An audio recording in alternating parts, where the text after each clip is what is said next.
Like all of us, this beautiful newborn inherited everything from his parents: the color of his eyes, his complexion. Except he inherited something from mom you probably didn't when you were born: a drug addiction. We have a huge problem here, and we keep thinking it'll get better, but it just isn't. The big problem Sarah Murray sees in the neonatal unit is baby Yesterday I had 24 babies here. after baby Today I have 21. after baby, born this way with neonatal abstinence syndrome. 600 little ones at Cabell Huntington Hospital alone last year, not only born addicted to drugs, but often going home with a mother who still is. To Sarah Murray, the clinical coordinator here, that's the scary part.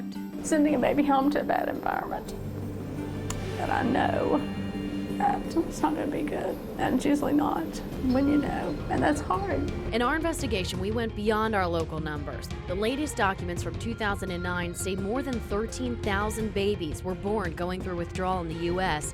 That's one every hour. According to the same study, the annual rate of newborns exposed to drugs in the United States increased almost threefold between 2000 and 2009. During the same time period, total hospital charges for these babies are estimated to have increased from 190 million to 720 million. Remember what we said, getting unhooked from drugs is the first big hurdle in life for these kids. Then there's the next one, going home with a mom who hasn't solved that problem. Do some babies go home with drug addicts? Yes. Do parents have to take drug tests before they leave the hospital with their newborn child? No. In her 15 years at CPS, Angie C. has found safe homes for dozens of kids, but never so many who haven't even learned to walk or talk. We want to know not just that this baby was born drug affected, but what the story behind that is and what kind of supports the family has in place to possibly bring this baby home. The goal is to allow families to stay together. Within 24 hours of leaving the hospital, CPS visits the home and makes a safety plan, which often includes a recovery program tailored to help parents kick their drug habit. Even then, experts say half the time, drug-addicted parents fail. It's not easy to just stop using drugs even when you have an infant. In fact, if your infant is born drug addicted, it's a harder infant to take care of. So CPS places the baby with a family member or a close friend if they exist.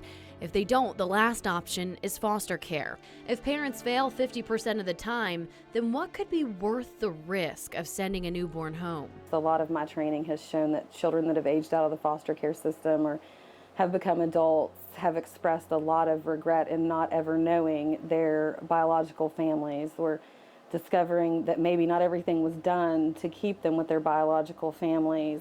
But even with a dark habit, there is hope. And as a mother of three, C says there's a lot of respect for the women who try. It takes a lot of strength and a lot of effort for them to be able to overcome it.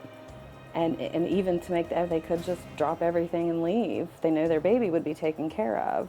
But a lot of these mothers out there are working really hard to kick the habit and take care of their babies at the same time. Your true and main goal is? Keep families together.